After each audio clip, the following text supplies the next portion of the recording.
ازواج کے علاوہ اولاد کے لیے بھی ہمیں قرآن و سنت میں دعائیں سکھائی گئی ہیں اور ان کا بھی اہتمام کرنا چاہیے. انسان اپنی زندگی میں اپنی بہترین کمائی اپنی اولاد ہی کو سمجھتا ہے اور انسان اپنی زندگی کا بہترین سرمایہ اپنی اولاد پر خرچ کرتا ہے اور اپنے بعد بھی ان کے لیے ہر طرح کی راحتیں اور نعمتیں چھوڑ کر جانا چاہتا ہے. لیکن اگر اولاد نیک ہو تو وہ والدین کے لیے صدقہ جاریہ بھی بنتی ہے اور والدین کے خون پسینے کی کمائی کو ان کی زندگی میں اور ان کی زندگی کے بعد بہترین جگہوں پر استعمال کرتی. لیکن اگر اولاد بگڑی ہوئی ہو تو زندگی میں بھی انسان کے لیے اذیت اور عذاب ہے اور بعد میں بھی اس کے مال کو ضائع کرنے والی ہوتی ہے اور اس کے لیے بدنامی کا سبب بنتی ہے. اس لیے خصوصی طور پر اولاد کے لیے دعائیں کرتے رہنا چاہیے. نبی صلی اللہ علیہ وسلم نے فرمایا 3 قسم کے لوگوں کی دعائیں قبول ہوتی ہیں اور ان کی قبولیت میں کوئی شک و شبہ نہیں. مظلوم کی دعا، مسافر کی دعا اور والد کی دعا اپنی اولاد کے لیے. یعنی جب باپ اپنے بچوں کے لیے دعا کرتا ہے تو وہ دعا بھی قبول ہوتی ہے. اسی طرح نبی صلی اللہ علیہ وسلم نے اس بات سے بھی منع کیا کہ کوئی اپنی اولاد کے خلاف دعا کرے یا اس کو بد دعا دے، کیونکہ وہ بھی قبول ہو جاتی ہے اور پھر انسان کے لیے پریشانی کا باعث بنتی ہے. اس سلسلے میں نبی صلی اللہ علیہ وسلم نے فرمایا اپنی اولاد کو بد دعا نہ دو، ایسا نہ ہو کہ وہ اللہ کی طرف سے قبولیت کی گھڑی ہو اور وہ تمہارے لیے قبول کر لے. اور اگر انسان کی ایسی دعا قبول ہو جائے تو پھر انسان کے لیے سخت پریشانی کا باعث ہو سکتی ہے یہ بات. پھر اسی طرح یہ ہے کہ اگر کسی کی اولاد نہ ہو تو اس کے لیے بھی دعا سکھائی گئی ہے اور وہ دعا ابراہیم علیہ السلام کی دعا ہے جس میں وہ کہتے ہیں رب ہب لی من الصالحین، اے میرے رب مجھے نیک اولاد عطا فرما، صالح لوگوں میں سے عطا فرما. فبشرناہ بغلام حلیم، تو ہم نے اسے ایک بردبار بیٹے کی بشارت دی. یعنی اللہ سبحانہ وتعالیٰ نے ان کی دعا سن لی اور یہ دعا بہت عرصے کے بعد سنی گئی تھی لیکن بہرحال سن لی گئی. ابراہیم علیہ السلام اللہ کے دوست تھے اور مستجاب الدعوات تھے، ان کی دعائیں قبول ہوتی تھی. لیکن یہاں یہ بات بھی پتہ چلتی ہے کہ دعا کی قبولیت کا مطلب یہ نہیں کہ جس وقت انسان منہ سے کوئی بات نکالے اسی وقت پوری ہو جائے. اس کی پورے ہونے میں بعض اوقات کئی سال گزر سکتے ہیں، جیسے ہم دیکھتے ہیں یوسف علیہ السلام کے واقعے میں، ابراہیم علیہ السلام اور دیگر پیغمبروں کے سلسلے میں.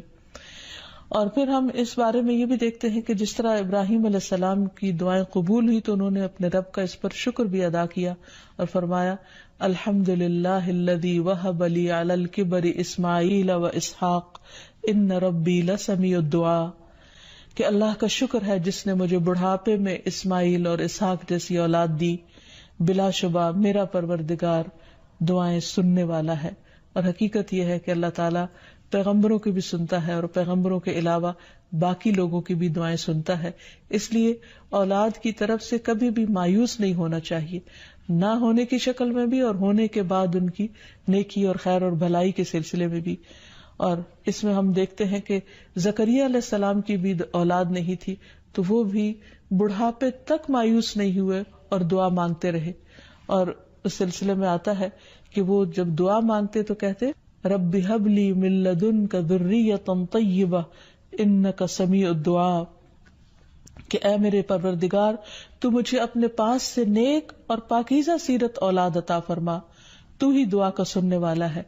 یعنی پیغمبر ہمیشہ صرف اولاد کی دعا نہیں کرتے بلکہ نیک اولاد کی دعا کرتے ہیں.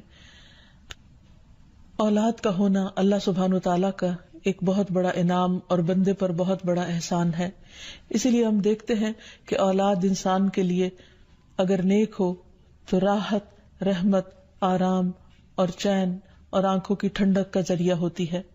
نبی صلی اللہ علیہ وسلم حضرت حسن اور حسین کو اپنے پھول کہا کرتے تھے کہ یہ دونوں میری دنیا کے پھول ہیں. ایک اور حدیث سے ہمیں پتہ چلتا ہے کہ اولاد انسان کی بہترین کمائی ہے. فرمایا ان اولادکم من اطیب کسبکم، تمہاری اولاد تمہاری سب سے بہترین کمائی ہے، بس اپنی اولاد کی کمائی میں سے کھاؤ، یعنی وہ انسان کے لیے حلال ہے، جائز ہے. پھر اسی طرح بیٹیاں جو ہیں ان کی تعلیم و تربیت اور ان کی پرورش بھی ایک بہت خیر و بھلائی اور جنت کمانے کا ذریعہ ہے. لیکن اس کے ساتھ ساتھ یہ بھی یاد رکھنا چاہیے کہ اولاد ایک رسپانسبلٹی بھی ہے، ان کے بارے میں سوال بھی کیا جائے گا کہ ان کی تربیت کس طرح کی. پھر خصوصی طور پر اسے ماں کی ذمہ داری قرار دیا گیا، اگرچہ ماں اور باپ دونوں ذمہ دار ہیں، لیکن عورت سے اس کے گھر والوں یعنی اس کے بچوں کے بارے میں اس سے سوال ہوگا کہ اس نے ان کی تربیت کیسے کی. تو اس لیے ہم سب پر لازم ہے کہ ہم اپنے بچوں کی دینی اور دنیاوی دونوں طرح سے بہترین تربیت کرنے کی کوشش کریں.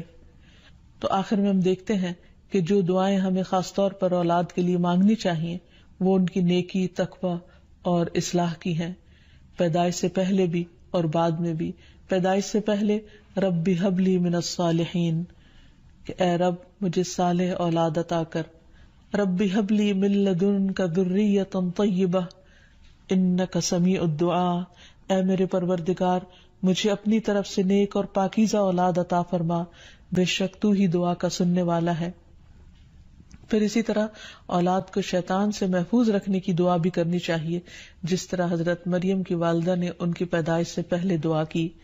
پھر اسی طرح اپنی اولاد کو شیطان مردود سے بچانے کی بھی دعا کرنی چاہیے، جیسے حضرت مریم علیہ السلام کی والدہ نے ان کی پیدائش کے وقت یہ دعا مانگی تھی، وَإِنِّي أُعِيذُهَا بِكَ وَذُرِّيَّتَهَا مِنَ الشَّيْطَانِ الرَّجِيمِ، اور بے شک میں اس کو اور اس کی اولاد کو شیطان مردود سے تیری پناہ میں دیتی ہوں. پھر اسی طرح ایسی اولاد مانگنی چاہیے کہ جو انسان کے لیگیسی کو آگے لے کر چل سکے اور اس کے علمی ورثے کو سنبھالنے والی ہو، جیسے زکریا علیہ السلام نے دعا کی تھی. پھر اسی طرح اولاد کے اللہ تعالیٰ کے راستے میں قبول ہونے کی بھی دعا کرنی چاہیے، جیسے حضرت مریم کی والدہ نے ان کے لیے دعا کی تھی کہ ربی انی نذرت لک ما فی بطنی محررا فتقبل منی، کہ اے میرے رب بے شک میں نے تیرے لیے اس کی نظر مانی ہے جو میرے پیٹ میں ہے کہ میں آزاد چھوڑ دوں گی، سو مجھ سے قبول فرما، بے شک تو سب کچھ سننے سب کچھ جاننے والا ہے.